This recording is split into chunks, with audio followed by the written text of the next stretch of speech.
Hi everyone. Today we're going to talk about degrees, radians, arc length, and areas of sectors of circles. So we're going to review what we did in class. If anything doesn't make sense, feel free to reach out to me via email, and I'm happy to set up a time to Skype with you and we can discuss it one-on-one. So let's do some recalling. And if you can't read what I'm writing, again, feel free to send me an email, or if the pen's not showing up very well, let me know and I can try to switch colors or switch pens. So let's recall. An angle in standard position can be drawn in the plane, right?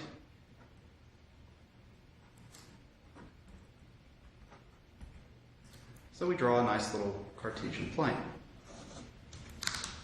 The angle begins with an initial edge. This guy's the initial edge.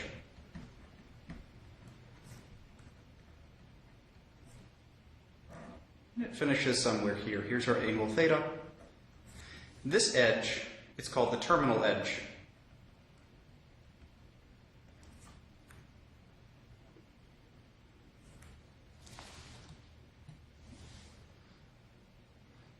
As we recall, a counterclockwise rotation,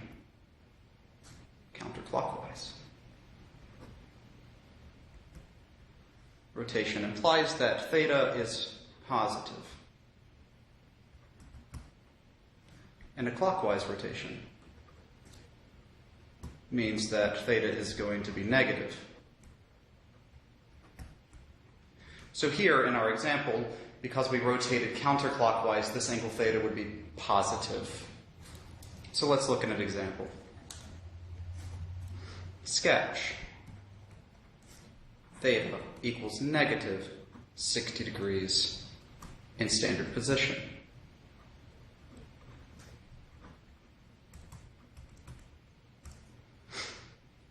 So, how do we sketch anything in standard position? We begin by drawing a Cartesian plane. And we draw our initial edge on the positive x-axis, just like we did before. But now, how do we want to rotate to sketch an angle of negative 60 degrees? Right, we rotate clockwise by 60 degrees. So here is our angle, theta. And notice my terminal edge is in the fourth quadrant. Let's just recall the quadrant numbers are 1, 2, 3, 4. This is in the fourth quadrant. But I know what you're thinking. I know what you're thinking. I'm going to switch papers. Hope that's not too startling. I know what you're thinking. Boy, gee, howdy, you say. Wow, that's exciting. Here you are. You're saying, well, my favorite angle is actually theta equals 300 degrees. How would we sketch 300 degrees in standard position? Well, as always, we draw our Cartesian plane. We have our initial edge on the positive x-axis as always, except now this is going to be a positive angle, so we rotate counterclockwise. We rotate counterclockwise until we hit that terminal edge there. And this is now my angle theta. And you're saying, wow, boy gee howdy, that's cool. This angle looks a whole lot like the angle that we drew for theta equals negative 60 degrees. Right? For theta equals negative 60, what did we do? It was the same terminal edge, but we rotated clockwise by the angle negative 60 degrees. Remember this? And that's kind of cool. They share a terminal edge. These angles share a terminal edge. And that's really nice. These are kind of nice. There's a fun word for angles that share terminal edges. They are called coterminal.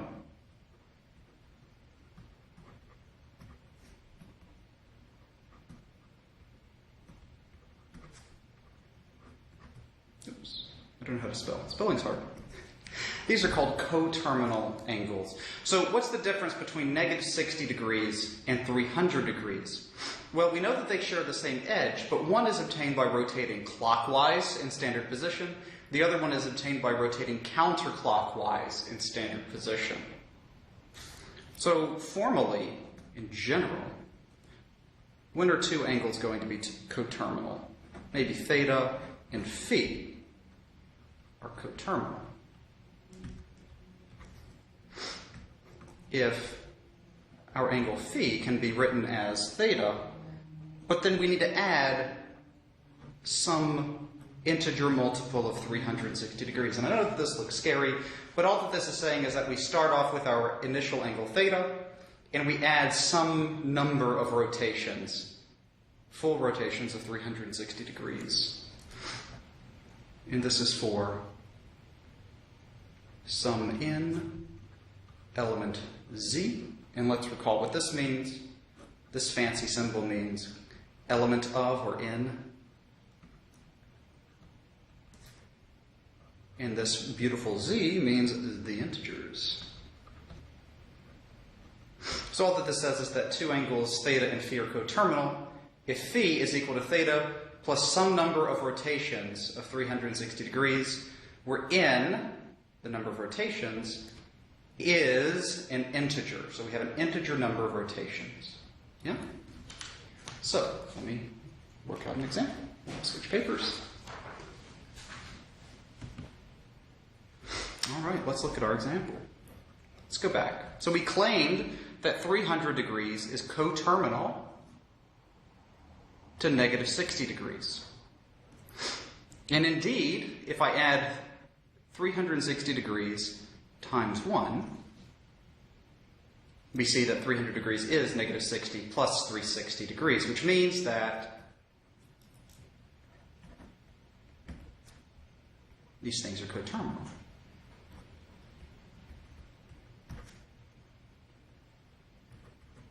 Which means that they're just off by a rotation. They share a terminal edge. Here's a question for you. And you might want to pause the video after I give you the question so that you can think about it, write it down, whatever you want to do. What is another angle in standard position that's coterminal to negative 60 degrees? What's another angle coterminal to negative 60 degrees? You might want to pause the video.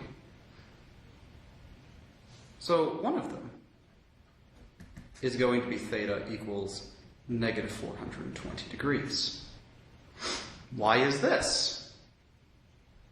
Well, we notice that negative 420 degrees is equal to negative 60 degrees minus 360 degrees. But can we subtract, right? Well, let's write it in the way that's from our formal definition there. It's negative 60 degrees plus 360 degrees times what number? Negative 1. And so we've gone backwards, or we've done a clockwise rotation of 360 degrees from negative 60. So visually, what is this angle going to be? We start at negative 60. Yeah, here's our negative 60. And how do we want to rotate? We want to do another rotation clockwise of 360 degrees. So it keeps going around. So it wraps around more than once. And this is our angle theta equals negative 420 degrees. That's kind of nifty, yeah? What's another one that we could do? Another angle would be theta equals to 660 degrees. This is another angle theta. How can we say that this is coterminal to negative 60? Well, indeed, 660 degrees is equal to negative 60 plus 360 times 2. So here we start at negative 60, but then we would loop back around 2 full rotations. Yeah? All right. Let me get a new piece of paper. Let's move on. So now we're bored. Let's move on to our familiar friend, right? So degrees are kind of nice, but they have some limitations, and it's nice to have another way of measuring angles. And this is going to be called a radian. Radian. As we recall from the course that you took, the definition of a radian is going to be an angle 1 radian is an angle theta for this particular piece of pizza. This piece of pizza, or this sector of a circle, is really special.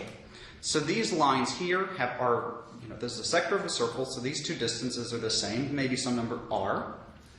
And a radian is defined as the angle generated by this type of sector where this arc length, this edge here, also has length r. This is a very special piece of pizza that we've drawn. And in this case, theta is equal to 1 radian. This is the definition of 1 radian. It's the definition. Yeah? And notice that there's no pi. I know that everybody loves pi, but you don't need to put in pi. It's not a unit. This is 1 radian. No pi, just 1 radian. So where does the pi come in, you ask? Because we love pi. Let's recall. We did a little activity in the course with our pipe cleaners. And we started off with a nice little circle. Yeah? Start off with a nice little circle in the plane. And if you recall, we took our pipe cleaner, we measured out 1 radial distance of pipe cleaner, and we wrapped that around the edge. So here's R. Here's R. Here's another R. And I know this isn't drawn to scale because I can't draw, but all of these are theta equals 1 radian sectors. And then there's a little bit. There's a little bit left over. So how many radians are there in the top half of the circle? There's 1, 2, 3, and a little bit. And if you want to get really, really precise, there are pi radians in 1 half rotation of the circle.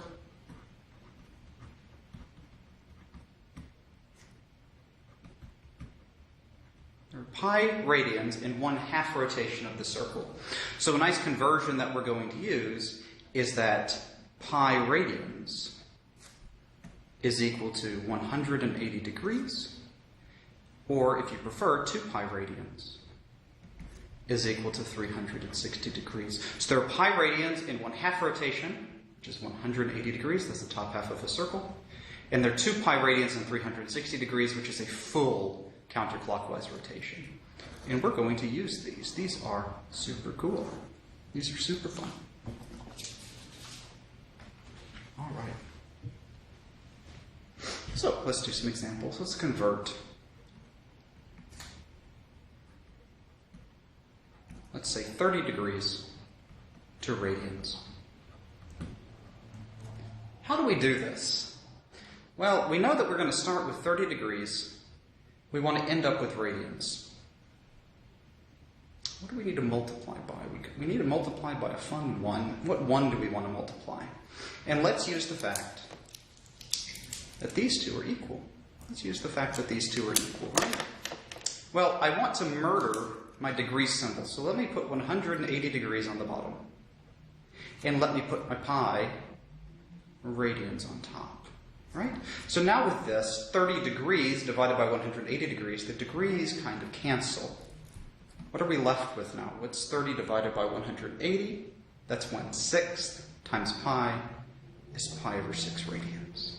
And if we sketch this in standard position, here's my 30 degrees. This angle we can also call pi over 6 radians. Yeah? There's my terminal edge there. What's really important to note is that radians is not a unit. A degree is a unit. A radian is not a unit. 1 radian is this particular angle theta for this particular sector. It's not a unit, it is an angle. 1 radian is an angle. So this turns out, we can write radians, but this is actually unitless, and we'll use this later on whenever we do arc length and sector areas. Let's do another example.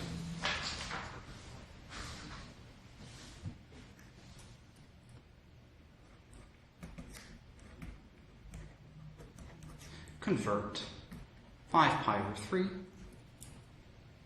radians. And again, we don't have to write radians, but I'll write it here just to illustrate and make sure that we're all on the same page. to degrees. Oops. How would we do this? You might want to pause the video if you want to work it yourself.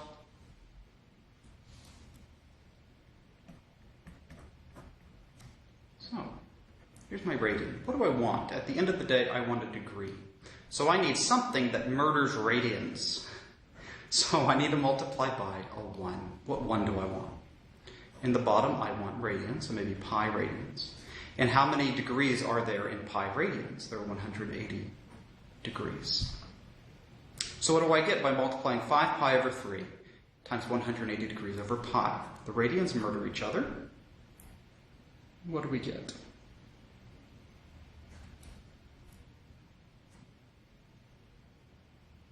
And we get 5/3 times 180 degrees, which is 5 times 60 degrees, which is 300 degrees. Yeah, hope everybody got that. And that's super cool. So what do we notice? We notice that this guy, if we want to, is 300 degrees. We're familiar now with 300 degrees. This is our old familiar friend from a few pieces of paper ago. So how do we define coterminal angles? What do we have to add for coterminal angles with radians? We have our angle phi, and this is our initial angle theta, plus, if we're in radian mode, we add 2 pi times some integer, where n is an element of z. So just to illustrate, what's coterminal to 5 pi over 3? What's coterminal to 5 pi over 3? Well, if I add 2 pi times negative 1, 2 pi times negative 1. So what's this going to do? We're going to start at 5 pi over 3, and then we're going to rotate clockwise by 2 pi, a full rotation, which is going to be, if you want to see the algebra, it's 5 pi over 3 minus 6 pi over 3. What did I do? I just got a common denominator here. And now we're left with negative pi over 3 radians. So these guys are indeed coterminal. And let's recall from our previous pieces of paper, this is 300 degrees here. This is negative 60 degrees. And if you want to see this, you can do the conversion yourselves. All right. So let's move on. I know what we want. We love pizza. I know it. Let's do arc length. Specifically with arc length, we're going to view this as the length of the crust of a piece of pizza. So let's consider a sector of a circle. A sector of a circle is just a slice of pizza. Just a slice of pizza. So we're going to draw our piece of pizza. So it's a piece of pizza. So these two have the same radial distance from the center. Except now this is not going, it almost looks like our drawing that we drew for 1 radian, except this is not just one radial distance. It could be whatever length you like. Let's call it S. This is the arc length of this sector. This is the arc length of the sector. And we notice here that we have some angle theta that has appeared on the page.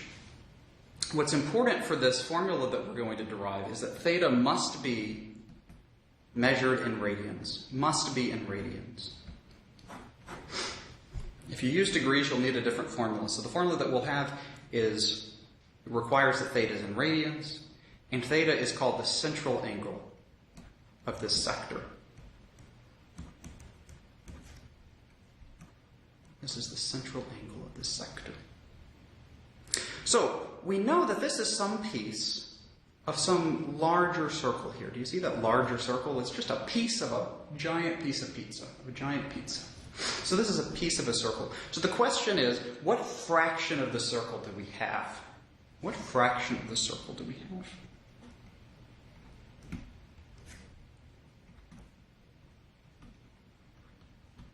Well, how many radians do I have in this slice? I have theta radians in this slice of pizza. And how many total radians do we have in an entire pizza? How many radians are there in one full circle? there are 2 pi radians. So we take the piece that we have in our sector and we divide it by the total number of radians in an entire circle. This gives us the fraction of the circle that we have in this slice. We can use this in the following way. It's kind of nice. We can use this to talk about the fraction of the circumference that we have. Fraction of the circumference. And if you think about it, what is this fraction of the circumference that it has?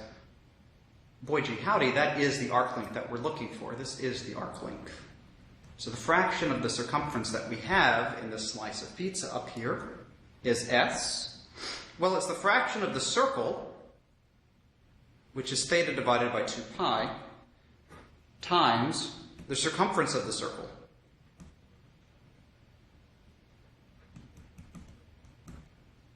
It's the fraction of the circle that we have times the circle's circumference, which is theta divided by 2 pi, times, what is the circumference of a circle? It is 2 pi times r. And what happens whenever we simplify this? We get r times theta. I just swapped the order because this is the formula that we all know. S equals r theta. And let me reiterate, really, really important, theta is measured in radians. Oh, I'm writing off the page here. Sorry.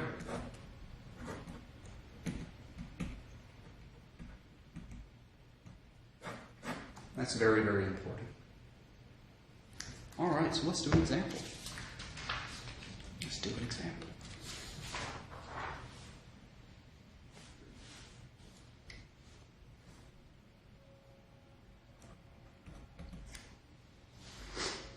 Consider a pizza. Consider a pizza with an 8-inch diameter. It's a small pizza. That's okay. We have a pizza with an 8-inch diameter, and a slice of this pizza has a central angle of pi over 4 radians. What is the length of the crust?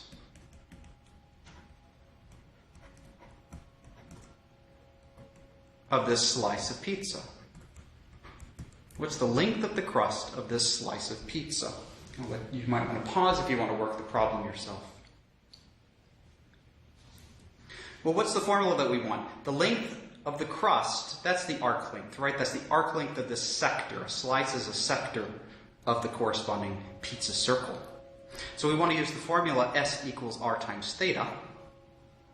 Well, what's R here? 8 is the diameter. Yeah. R is 4. And what is my angle theta? Theta is pi over 4, and we are lucky because this guy's already in radians for us.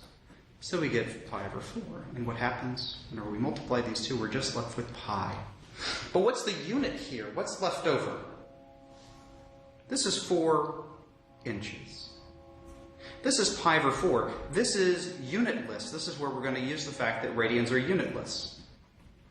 So what's the unit that's left over here? It's pi inches. Yeah? Here we've used the fact that radians are unitless. And that's super useful for us. Let's do another example. We have another pizza. Same pizza, I don't know. And it again has an 8-inch diameter. We love pizza. Yay. Suppose we have a slice with a 5-inch crust. Find the central angle.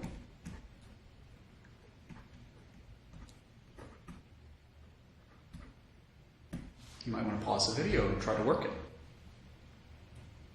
So the formula that we want to use here is, again, we have crust, so that's going to be an arc length. S equals r theta.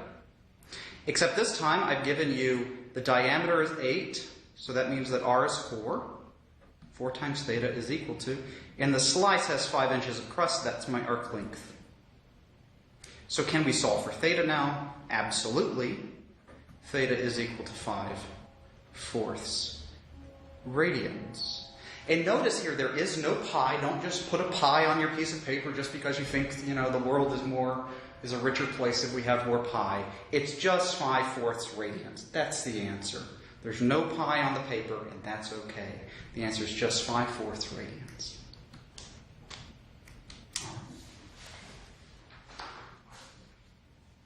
Let's talk about sector area.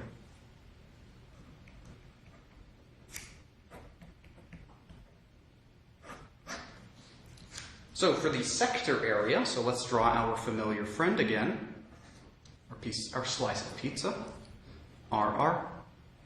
We have our nice little angle theta here. Except now we're not going to try to find this arc length here. We know the arc length, it's S equals R theta. We want to actually find the area of this slice of pizza. We want to find the area. Well, how would we find the area of this slice? Just like we did with arc length, it's going to be the fraction of the circle that we have.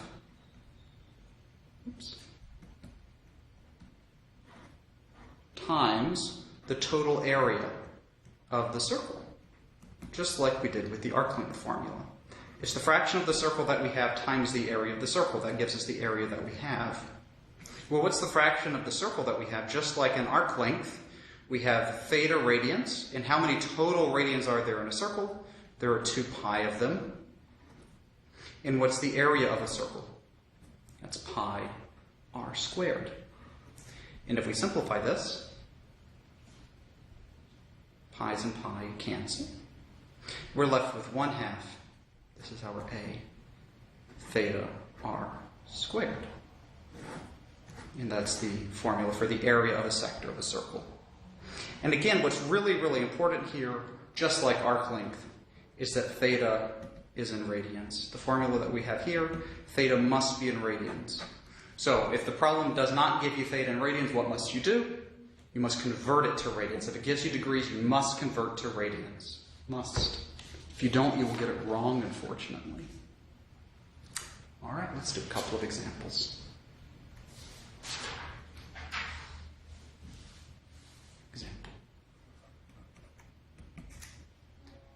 We have, oops, that's not pizza. We have another piece of pizza. And the pizza has, again, an 8-inch diameter.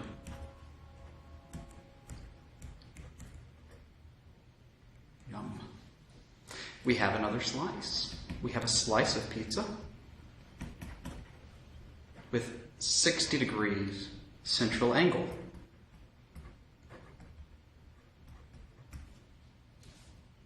Find the area of the slice.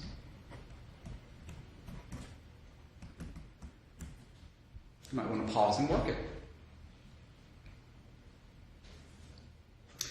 All right, so we're looking for the area of a slice of pizza. We know that the area formula is A equals 1/2 theta r squared. We know that theta must be measured in radians, and right?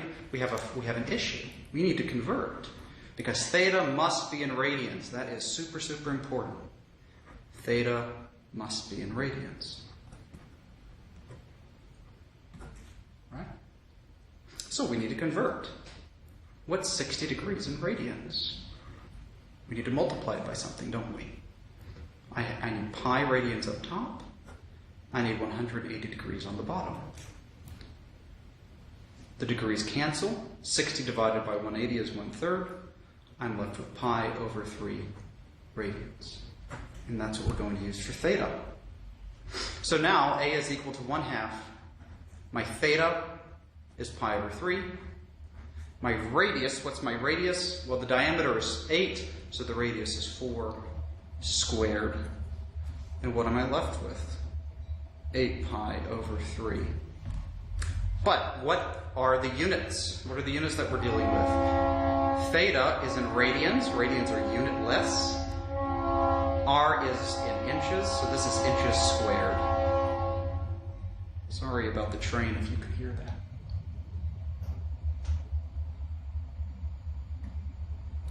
All right. Let's do one more example in this video. I'm sure that all of you are looking at your clocks, asking when in the world is he going to be finished. So let's talk about clocks now. Let's talk about clocks. Consider a clock.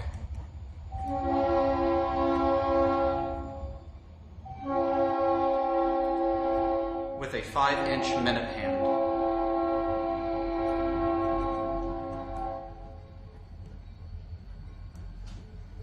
The question is, how far does the minute hand move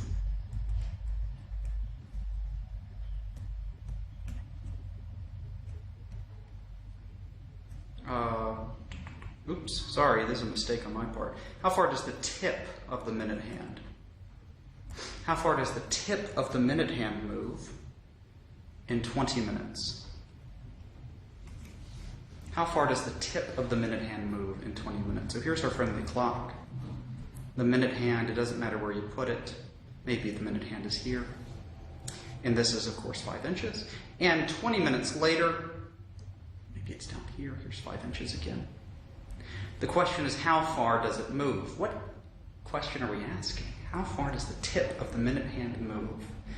We're looking for this length here, aren't we? This is the arc length. It's asking for the arc length S. How do we find the arc length there? We know that S is equal to R times theta. R is 5 in this case. Now we need to go fetch theta. What is theta? How do we find theta? You might want to pause the video and think about it. So we know that 20 minutes is 1/3 of a full rotation of a clock, isn't it? 20 minutes is 1/3 of a full rotation of a clock, which means that my angle theta is 1/3, that's the fraction of the circle that we have, that's the fraction of our circle, times how many total radians are there in one full rotation, or 2 pi. So it's the fraction of the circle that we have times the number of radians in a full rotation. So we have 2 pi over 3 radians. Yeah? So with this now, we can compute the arc length. It's the radius times the angle theta, which is 2 pi over 3, which is equal to 10 pi divided by 3. And what are our units here? R is measured in inches. Theta is unitless because it's in radians, of course. So we have inches. All right, guys, so this is all that I really needed to tell you today. You are now prepared to do all the homework assigned for Unit 1, or I think, yeah, Module 1 in Canvas. If you have any questions whatsoever, please reach out to me via email and we can schedule a time to Skype. And I'm happy to help in any way that I can. So thank you all for watching, and I'll see you in the next video.